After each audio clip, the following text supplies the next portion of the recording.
Scott Koegler, and I'm here at the VCF conference for 2010, and I'm here with Charlie Gardella, Lifetime Brands. Yes. And Charlie, your position is? I'm the EDI and SAP Development Manager. Okay. All right, so we were talking a little bit about kind of EDI being the focal point, at least in your company, where everything comes in and everything goes out, and right. It all works perfectly, right? Of course. Except for those times when it doesn't. Right, and that's, you know, as you said, at least in our company, the EDI system is the central hub for internal communications between SAP and our warehouses, as well, of course, the traditional EDI. Okay. And we also interface with some banks and pass files, so we're kind of the communication hub for almost every file coming or going right. from our SAP system. Right. Tell me about what happens when things don't happen right, which is probably a real small percentage of the time, right? Well, it is a small percentage, but as we were discussing earlier, EDI is the main point, so everything is EDI's fault. Right. Because what, the invoice isn't paid on time, EDI didn't transmit it, or right.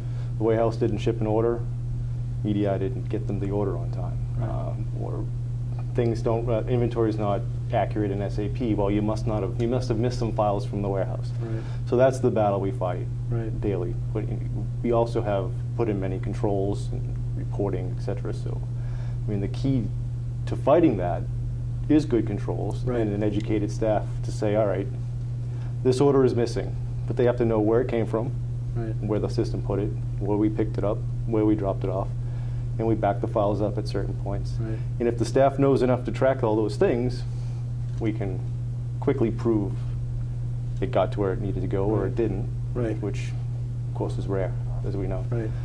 But it's when you can't answer the question, and it just makes it worse. Well, right. EDI messed up. So right. we fight that a lot, but if we know how to look quickly, we can mitigate some of the work, but right. it's still constant. So, but eventually, Dropship has become a big, the .coms. Right. So right. you might be doing JCPenney, but now you're doing jcpenney.com. It's a completely different program, different same transactions, different formats, right. different communication IDs. So that's been a big upswing for us as far as EDI work. Right. New transactions, we haven't really seen many. We're looking at the electronic bill of lading, okay. which is mandatory for some partners already. It's just not something we do. The purchase order change acknowledgement, something right. we've never done, but some partners are starting to ask for it. So there's a few new ones. I think it's more the retail wants better control over knowing the status of what's going on. Sure. Right now they send you a PO, it shows up at the door 3 months later. Now they might want a status on it, 870. Right. If they send a change, they want you to acknowledge the change. There's one partner who wants an 855 to know that you dropped it to the warehouse, that it's packed, that it's shipped. So every step of the way, yeah. Now those are big challenges. Sure, That's because you got somewhere you have to have a trigger, right? Right. So those triggers don't exist. Right. And they're manual. Right. So we push back as much as you can, yeah. but eventually, depending on how big the partner is. I mean, right. some partners aren't the biggest volume, so you can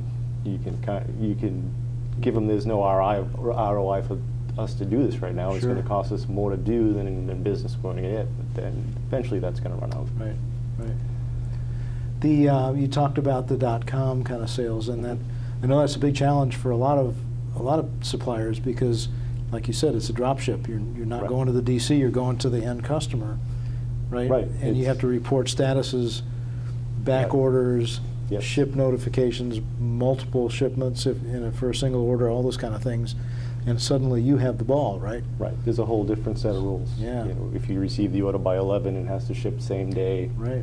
There's no canceled dates and we can't allow changes because they want it to right. ship so fast. Right. So it's a whole different set of rules. There's a whole new department that handles it, customer service side. In terms of the documents that you're producing, though, they're pretty much the same. Yes. Same documents, yes. just we different do sequences. 855s for drop ships. Okay. But just they accept or reject, not the whole see. status. I mean, it happens so fast. It's really right. you'd get an 855 every hour. Yeah. Right. You grade it differently on metrics. It might be JCPenney or Kohl's, but it's a whole different group, whole different program. It's almost a different, it's a different customer company. at all, Right. altogether. Any advice you'd give somebody sitting in your chair about keeping their sanity and keeping the wolves from the door? Well, like I said, there have been times where especially right after a go live, where someone came to you with a problem and it's, all right, I don't know where to look. Right. So you need to know from A to B what your system's doing, where the data is going. Make sure you have backups at key points. Right. I got the file, I translated it, and I dropped it to the warehouse. Right. But it failed, the FTP failed. Ah. Now I don't have a file. So you back it up, then you Right. drop it to the warehouse. Right. There's key points you want to make sure. You want to make sure you have them all covered, Right. and then of course good reporting, good reconciliation at the end of the day. Right. If you don't know where your data is, you're in trouble, and you're never going to look good. So. Good. All right. Well, you got challenges on your hands. Yes. All right. Volume's up, holiday season. It never gets easy. All right. Well, thanks, Charlie. Thank you. Thanks for coming in. Thank you. All right.